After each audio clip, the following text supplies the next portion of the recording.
Regional forms.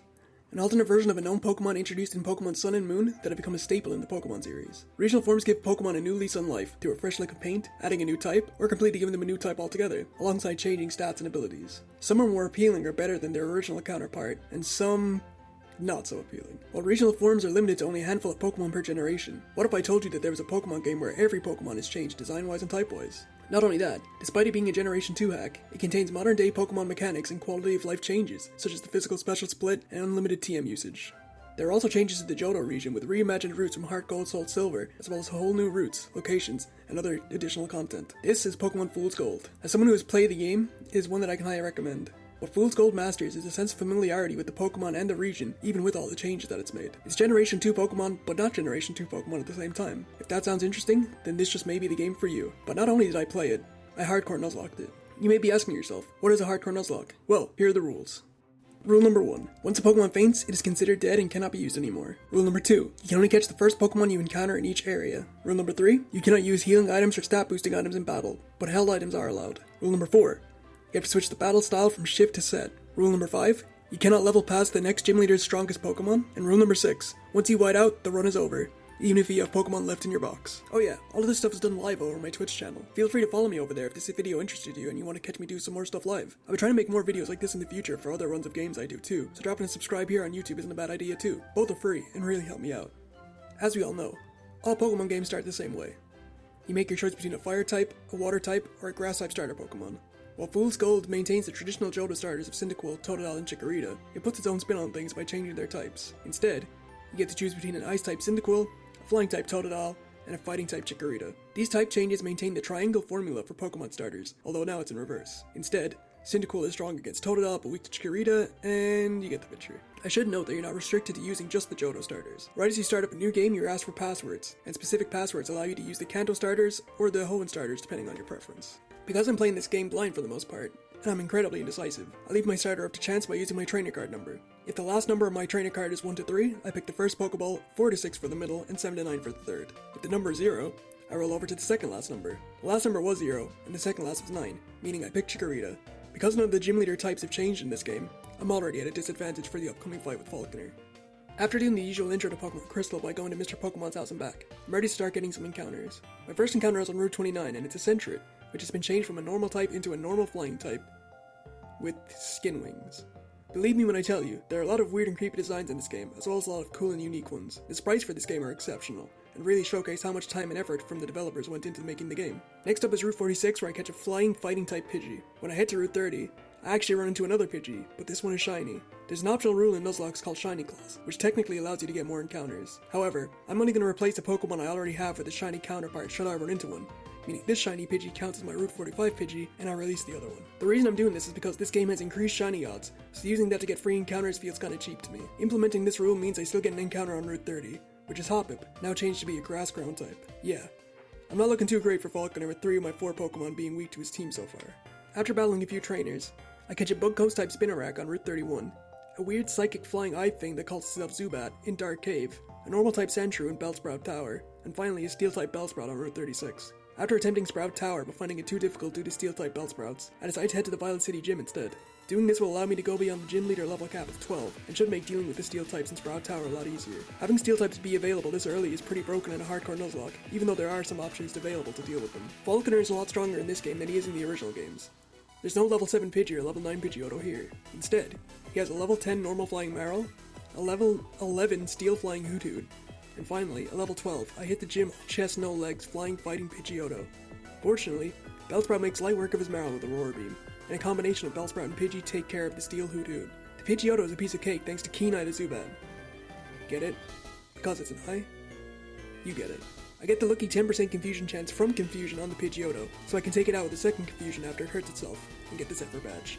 With that comes an all-important 12.5% attack boost, due to a mechanic known as Badge Boost, and a Generation 2 exclusive type boost that applies 12.5% increase in damage to moves of the same type as the gym. This type boost occurs for every gym badge, while Badge Boost only occurs on the 1st, 3rd, 6th, and 7th gym badges. After receiving the mystery egg from Professor Elm's aid, I head down to Cherry Grove to hatch it.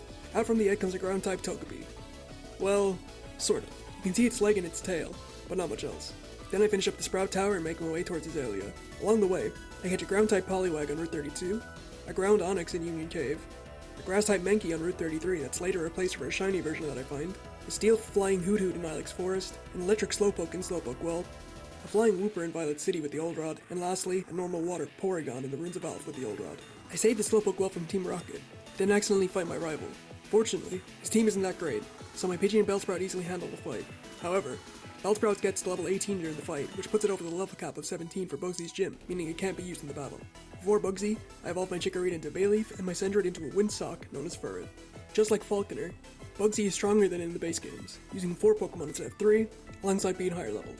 Bugsy leads with a Bug Electric Leddyba, which is not too great for me because I brought 4 Pokemon that are weak to Electric-type moves. I decided to stay with my Furret and managed to KO with 2 quick attacks. Bugsy instantly brings out his ace, a bug-fighting Scizor that's packing Dynamic Punch. When intending to switch into my Pidgey to resist Dynamic Punch, I accidentally switch into my Hoodoo, which gets instantly KO'd by Scizor, making it the first death of the run. This does let me go into my Pidgey for free, which handles Scizor, the Bug Dragon Sneasel, and finally the Pure Bug Venonat. My Pidgey shows the benefits of hitting the gym and evolves into Pidgeotto right after the battle. Even though we get the Hive Badge, I'm pretty disappointed, because this easily could have been done deathless. Goldenrod City is the next destination, but now without getting some more encounters. With Cut, I get access to Headbutt, which allows me to get a Bug Grass type Pinecone Azalea Town, and then on Route 34 I get a normal fighting type Snubbull. The free mystery egg they can get in Crystal from the daycare man is still present in Fool's Gold, so I hatch that in Goldenrod, and get it's not just a phase, it's who I really am, Dark type Elekid. As it turns out, this Elekid is actually shiny, but I don't realize that until much later in the game. Route 35 gives us a normal flying type Coughing, National Park and Electric Jigglypuff, and Route 52, a new route added to the west of Goldenrod, gives a ground type Magikarp. The level cap for Whitney being 23 allows me to evolve some of my Pokemon. Before I fight Whitney, I evolve Wooper into a Cloudy Quagsire, Sandshrew into a normal Dark Sandslash, and Bellsprout into a Weepinbell. That's back sprite is... something. Picking Chikorita as a starter pays off here, as Bayleaf takes out Porygon with 1 double kick. Next is Coughing, which is no match for my Weepinbell. Then is Snubbull, that tries to seduce my Pokemon with cute puppy eyes and bulking up, that eventually falls to Pidgeotto. In comes Whitney's ace. Her... Kite? Wait, that's a Mantine? Kitine? Mankite? Mantine? Wait, that's its pre-evolution. Regardless, this normal flying type is no match for my Weepinbell, proving that having steel types this early in the game is incredibly broken, especially with the broad move pool that the Bellsprout line gets, like Aurora Beam and Sludge Bomb, which are learned by level up before the 3rd gym. Moving on towards Ecruteak, I run into a shiny Coughing which replaces the Coughing that I already caught. I run away from the haunted dead Sudowoodo because it scared me, and also because I got a Bellsprout as my encounter on Route 36, then catch a Marill on Route 37. Getting to Ecruteak opens up the map a lot, which gives me a bunch of new encounters. I get a Water-type Drowsy in Mount Mortar, a Ghost-type Cubone in Burnt Tower, a Ghost Ground Miltank on Route 38, a Psychic Dark Meowth on Route 39, and a Swinub in the new area of Route 49. The Meowth line easily has to be my favorite design in the whole game. I really dig the Yin-Yang theme, and it looks really cool. I continue on to Olivine where I get the Good Rod, as well as the HM for Strength, and while in Olivine, I hook up a Normal-type Krabby and a Steel Fighting-type Shelter on Route 40. After, I fight the rival in Burnt Tower and absolutely destroy him. Before Morty's gym, I run into a shiny Poliwag which replaces the older Poliwag, so now it looks like a pile of barf instead of a pile of poop. It's the little things. At 23, my Snubbull evolves into Granbull, and at 26 my Drowsy evolves into a Water Poison Hypno. As the gyms maintain the same type as the original Johto games, I know that my normal Dark Sandslash is going to be insanely good for Morty's gym. I start off the battle with my Weepinbell, and set up spikes, just to get chip damage on every switch in. There are no abilities in Generation 2, so only flying type Pokemon can dodge spikes. I take on Ariados with Weepinbell due to learning Flamethrower by level up, then switch into my Sandslash against Morty's Ace Marowak. Confuse Ray forces me to switch into Granbull because I don't want to risk getting hurt in Confusion, and just when it looks like I'm getting completely outplayed by switching Granbull in on a Will-O-Wisp and Confuse Ray, I decide to go back to Sandslash just as Marowak goes for a Psychic, which Sandslash is immune to. From there, I'm able to take out Marowak, the incoming Miltank, and finally the normal Ghost Girafarig to seal the battle in my favor and earn the Fog Badge. After the gym, I defeat all the Kimono girls and grab the HM for Surf.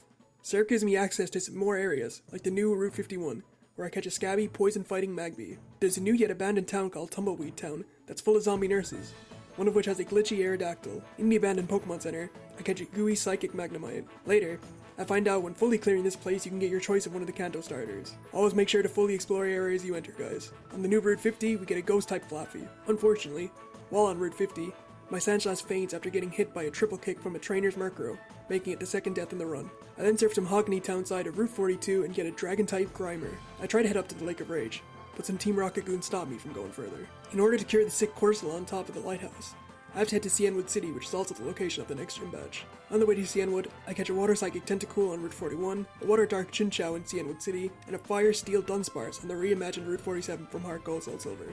To get ready for Chuck's gym, I evolved my Tentacool into Tentacruel, my Zubat into Golbat and then into Crobat, my Cubone into Marowak, my Fluffy into a Ghost Ground Ampharos, and my Bayleaf into a Shuriken-wielding Meganium that learns a new move exclusive to Fool's Gold called Spin Strike, which serves as an 80 base power fighting-type Rapid Spin.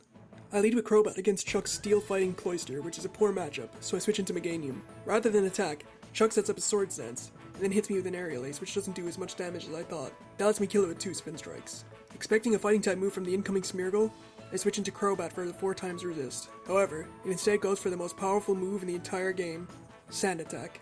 Crobat managed to knock it out with a single wing attack, as well as the incoming water fighting Hitmonlee. After missing my first wing attack on his fire fighting Hitmonchan, I decide to play it safe as he sets up a Sunny Day, and switch into my Tentacruel, which KOs Hitmonchan with 2 confusions. There's not much to do after defeating Chuck other than take on Jasmine and get one more encounter.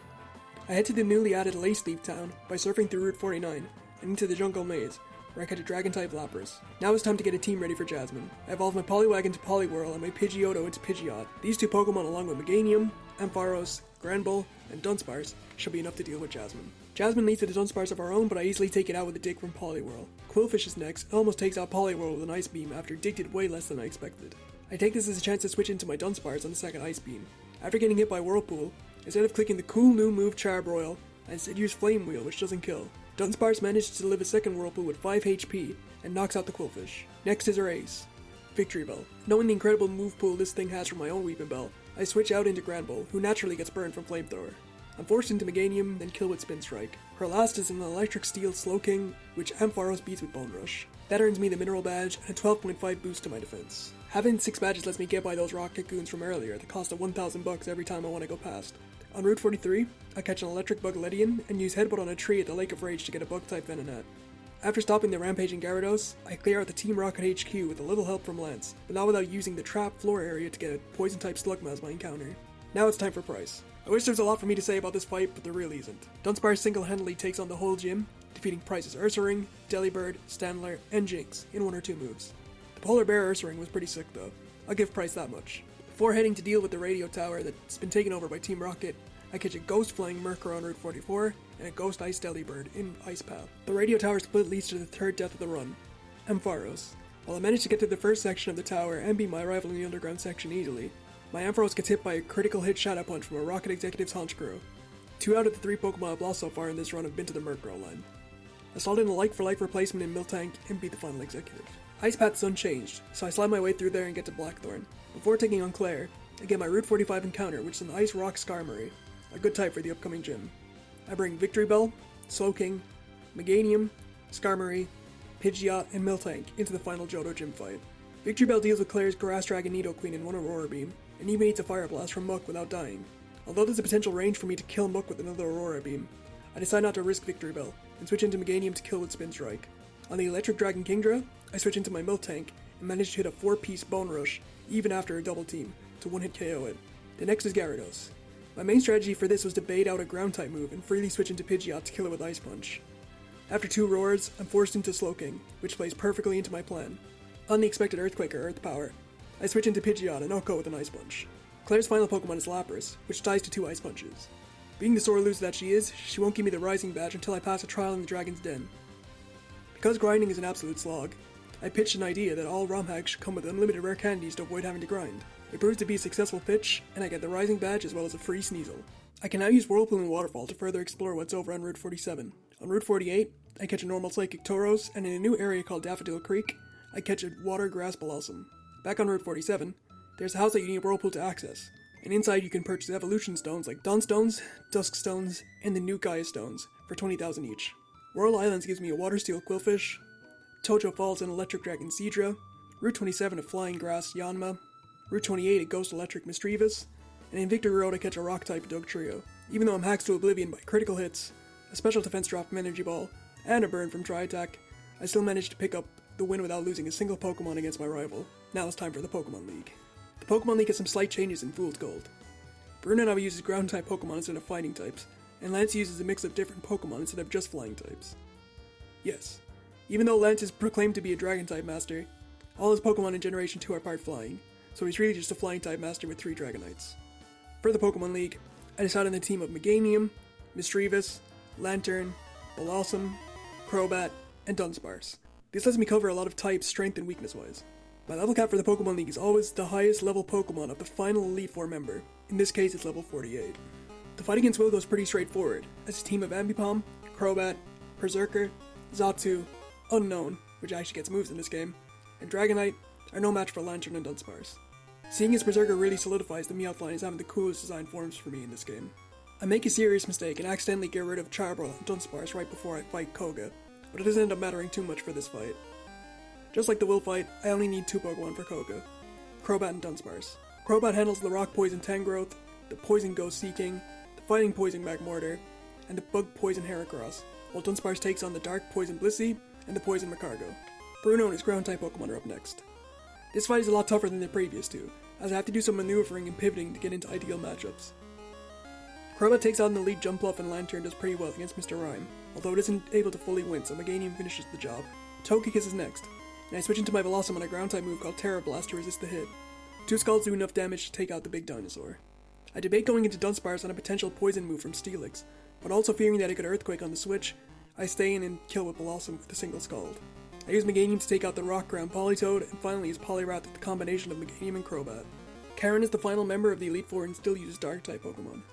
Meganium Spin Strikes her Electivire out of existence, and on the oncoming Bug Dark Beedrill, I switch into Dunsparce as I know it can't do much to me so I can kill it freely. Lantern is next, so I switch into my Velossum on the expected Water move on my Dunsparce, and then go into my Meganium on the expected Dark-type move. Pivoting like this is an important technique in Nuzlocke. With Meganium in, it's impossible for me to lose, as I Spin Strike the Lantern, the Houndoom, the Sandslash, and the Alakazam to seal victory. Now for the showdown with Lance. Instantly I'm in a bad spot by leading with Meganium against his Fortress. Expecting the Flying-type move, I switch into my Mischievous, which lets me KO the Fortress with a single Thunderbolt. Unfortunately for me, that brings out his Dark Ghost Tyranitar. Yup, a Dark Ghost 600 base stat Pokemon in a game that has no Fairy types. It's an absolute behemoth of a Pokemon. I get a lucky special defense drop from Dunsparce's Flash Cannon, which proves to be huge in the long run. But after going deathless in the Elite Four all the way to Lance, this thing tears me apart. Mischievous is down first after doing a decent amount of damage with Thunderbolt, which is then healed up by full restore as I go into Crobat. I do a little damage with Crobat before switching into Lantern, who gets decimated by Thunderbolt. Knowing I can't keep switching and taking unnecessary damage, I go for broke and try to do as much damage as I can with everything I can. I go into Velossum and hit a Skull that's easily going to kill if I hit 2, but unfortunately I get flinched by a Dark Pulse, and Velossum dies. Crobat manages to live a Dark Pulse, and the second Shadow Ball is enough to take it out. One Pokemon absolutely decimated over half my team, as Crobat is instantly revenge killed on the following turn by Lance's Ampharos. Dunsparce is outsped by the Ampharos, which means I'm down to my last Pokemon, my starter, Meganium. 2 Sand Headbutts is enough to take out the Ampharos, who fortunately doesn't attack me and uses Sandstorm. While I'm taking chip damage from it for a few turns, so are his non-ground, rock, and steel type Pokemon. Against his Psychic Fighting Wobbuffet, I recover just to see what it's going to go for. When it uses Counter, I know I have to unleash the Dark Technology. PP Stalling. I recover for a few turns before bringing out the sneakiest and sweatiest of plays, throwing Pokeballs until it runs out of counters. Is it fun to watch 20 or so turns of throwing Pokeballs and seeing the message, "Hey, don't be a thief"? Probably not. It's also technically pissing away a lot of money. Am I proud of using this disgusting, vile, sweaty, cheesy PP stalling method to win? Absolutely. Eventually, I kill it with Zen Headbutts when it runs out of counters.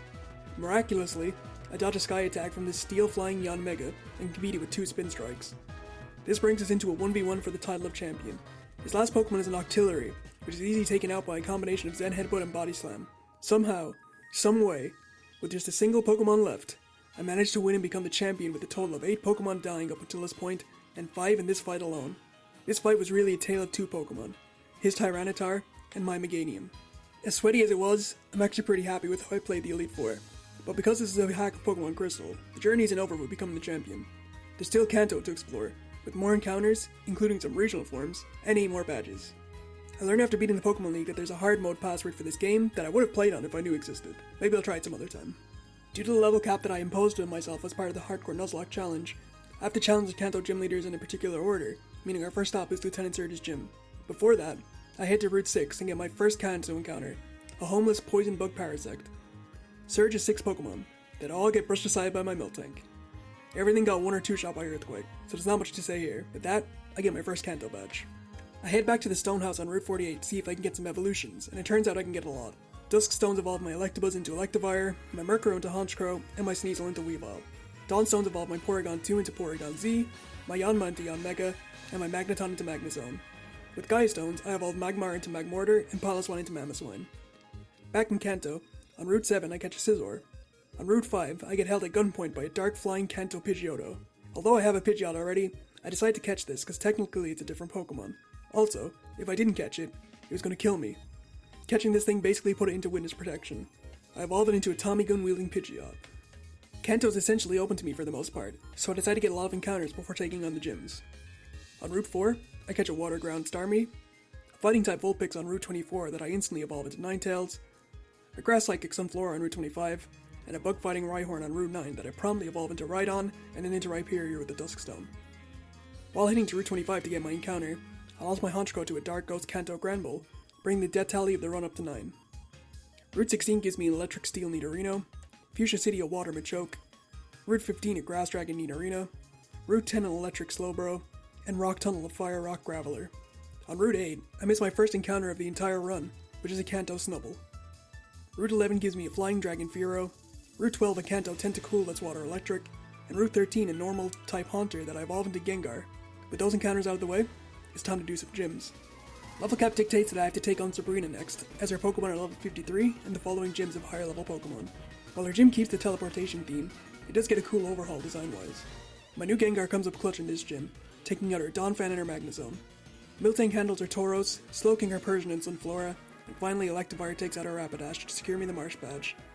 I do a bunch of miscellaneous stuff like getting the missing machine part for the power plant, upgrading my radio card so I can get the Kanto Bops on my radio, and finally getting the train ticket before taking on Misty. As I have a lot of water type answers, I'm not too worried about Misty. Slowking handles the Hypno and Machamp, Sunflora the Starmie, and Fearow the Kabutops. She sends in her Licky Licky against my Slowking, and I'm not really sure what to expect. Anticipating a water move, I go into my Kanto Tentacruel, but get caught by an Earthquake. I decide to sacrifice my Tentacruel here for momentum, and get in a free switch to Gengar, who finishes off Licky Licky and then one-shots her Arbok. Tentacruel's death brings me up to 10 deaths. Kanto being so short means that once I beat Misty, it's right on to Erica. Just like Misty, I have a lot of answers to grass types. There's really not too much to say about this fight, as it goes quite cleanly. Scizor beats her Executor, Slowking beats her Vileplume, and Fearow handles him on top, Awelsem, Primeape, and Kanto Venomoth. All in all, an easy gym. I wake up the incredibly fit fighting Snorlax in Vermilion City, catch to be my new personal trainer, then catch a Rock Electric Kanto Dugtrio in Diglett's Cave, a Rock Bug Butterfree on Route 2, a Grass Dark Houndoom in Viridian Forest, an Electric Raticate on Route 22, a Poison Flying Kanto Furret on Route 1, a Poison Water Arbok on Route 21, a Water Lickitung in Pallet Town, and a Ghost Poison Seeking at Cinnabar Island. Then I head back to Pewter City. Rock is expectedly not much of a challenge. Snorlax takes out his Rock Dark Kangaskhan and Porygon Z takes out Butterfree, his Rock Flying Electrode, Dugtrio, Skarmory, and finally his Gliscor. Gliscor is already one of my favorite Pokemon, and the Fool's Gold version is just as cool as the original. There's even less to say about Blaine than there is Brock. Porygon Z beats his whole team from start to finish, taking out Golem, Cursola, Arcanine, Scyther, Dugong, and Clefable with Surf. Even though Janine is technically the highest level gym leader within the level cap, I take her on before fighting Blue because it feels right to face him last. Janine has a full team of Evolutions instead of Poison-type Pokemon.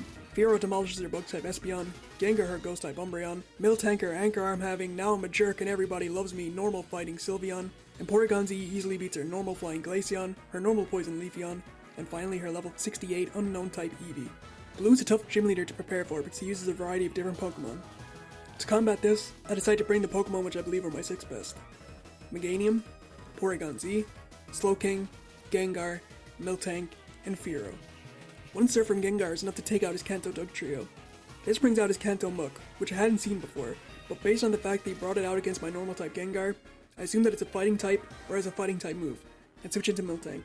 Fortunately, my assumption proves to be correct, and Miltank 1v1s Muk with 2 Earthquakes. I keep my Miltank in against his Kanto Furret, and knock it out with a couple of Body Slams. He switches in his Kanto Granbull next, so I know I need to switch.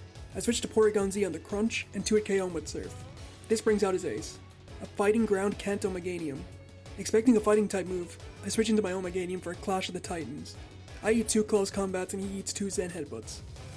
Knowing his defenses are lowered from 2 close combats, I knock him out with another Zen Headbutt after Blue decides to heal.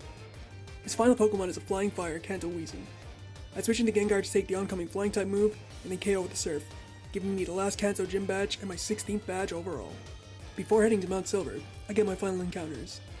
I catch a Rock-type Shuckle on Route 3, a Fire-type Clefable in Mount Moon after beating my rival for the final time, and a Gloom on Route 28. I run into a Larvitar in Mount Silver, but my box is full so I'm unable to catch it. I went back and forth on whether I should be allowed to run into another Larvitar because I would have caught it if my box wasn't full, but after losing my Houndoom to a Wild Sneasel while looking, I decide against it. Houndoom's death marks the 11th death of the run. Mount Silver is more like its Heart Gold Soul Silver counterpart in this game, with its own added area called the Crystal Sanctum, which is 3 floors long, 2 of which being ice puzzles. At the precipice of Mount Silver is red. I decide to run back the team I used against blue. Meganium, Slowking, Gengar, Miltank, Fearow, and Porygon Z. All of these Pokemon proved themselves to be my most reliable during the run, so it made sense to use them against red. The fight starts really well, with Slowking being able to take on his Fearow quite cleanly, and Miltank being able to handle his Snorlax. On the expected grass move against my ground-type Miltank from his Grass-Fire Venusaur, I switch into my Fearow. Red goes for Solar Beam, which gives me a free Drill Peck which nearly kills, and Solar Beam does nothing due to my 4x resist. While I would have been able to kill with Brave Bird, I take less damage from Solar Beam than Brave Bird Recoil, so Drill Peck was the better play mathematically. Naturally, his normalized Raichu comes in on my Flying Dragon type Fearow, so I switch to Meganium as he goes for Blizzard, and Meganium kills it with a Spin Strike. With his Raichu dead, Red switches in his Water Dragon Blastoise. Anticipating a Dragon-type move on my Meganium from his Blastoise, I switch into Slowking, who instead takes a Hydro Pump and then dies to Earthquake. This Slowking was an absolute powerhouse, and put in a lot of work during the run. Knowing I don't have anything that can really straight up kill Blastoise from full HP, I decide to sacrifice my Fearow as well, but not without getting some damage. Dragon Claw takes it under half HP, and then we are hit with a Dragon Pulse which knocks us out. Blastoise is now at a range of HP where I'm confident Meganium can finish it off, and it does with Spin Strike. Red's final Pokemon is a Fire Dark Charizard which instantly dies to Spin Strike. With that, I've defeated Red, and my death tally for the run stands at 13. Even after Red, there's still more to the game. I head to Cerulean Cave and one-shot Mewtwo with my Meganium because I don't use legendary Pokemon in my Nuzlockes. After beating Mewtwo, Green appears and talks some shit, which I'm not having, because not only did I get all the Johto badges, I became the champion, then I got all the Kanto badges, then I beat Red. I head to the Indigo Plateau to face off with her. To replace the fallen Slowking and Fearow, I bring my Clefable and Kanto Dugtrio. I lead Dugtrio against her Furret and set up spikes while it gets Amnesia. After getting Toxic, I knock it out with a Stone Edge. Her glitchy Aerodactyl is next. This is just like Eevee and is the unknown type. I'm unsure if it has any weaknesses, but expecting an Earthquake, I switch into Porygon Z. Instead, it goes for a move called Mystery Slam which misses, but doesn't kill me after a crit, and I nearly one-shot it with Hyper Voice. I recover after it misses another Mystery Slam, then it misses a Toxic on the following turn, and I kill it with Hyper Voice. She sends in her Ace, a level 93 Missingno. I figure I can take a hit due to being relatively healthy, and end up living in Thunderbolt, then knock it out with a Hyper Voice. Next is her Poison Flying Dodrio, and I switch into my Dugtrio as it's my best type matchup. All I need to do is hit a Stone Edge, and... okay, well just the next one, and... Dugtrio ends up dying, and it never hits a Stone Edge. That makes it death number 14. I go into my Miltank and get hit with a move called Corrupt, that takes some of Dodrio's HP but confuses and poisons Miltank. I hit it with an Ice-type move called Slapshot and KO it after hurting myself once. On her Rock Bug Pinsir, I switch to my Gengar, eat an Earthquake, and then kill it with Surf. Her last Pokemon is a pure Rock Shuckle, which is no match for my Meganium. Green is now completely embarrassed after all her shit talk. Beating Green gets you an endorsement from Professor Elm to go to the Sevii Islands. While I'd love to tell you about the Sevii Islands and all the cool battles and Pokemon I caught there, I didn't actually get to go. If you remember earlier in the video, I mentioned how I believe hacks should have infinite rare candies available to the player to cut out grinding.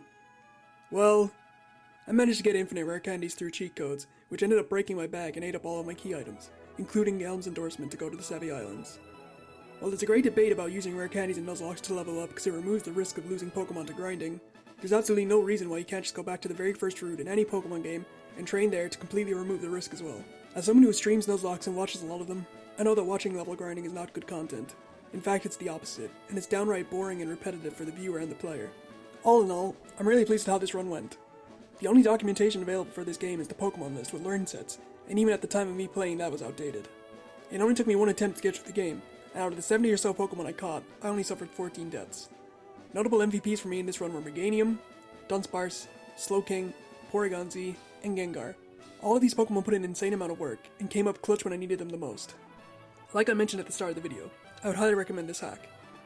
Because I was playing in the Nuzlocke format, I didn't get to see all that it had to offer, so there's definitely more to it than I've shown in this video. It's Pokémon Crystal like you know and love with added and updated features, new areas, and diverse changes to Pokemon. If you've already played through the game, let me know what you thought. If you haven't and are inspired to play based off this video, I hope you get to enjoy the Sevii Islands for me, and let me know how your Fool's Gold journey went.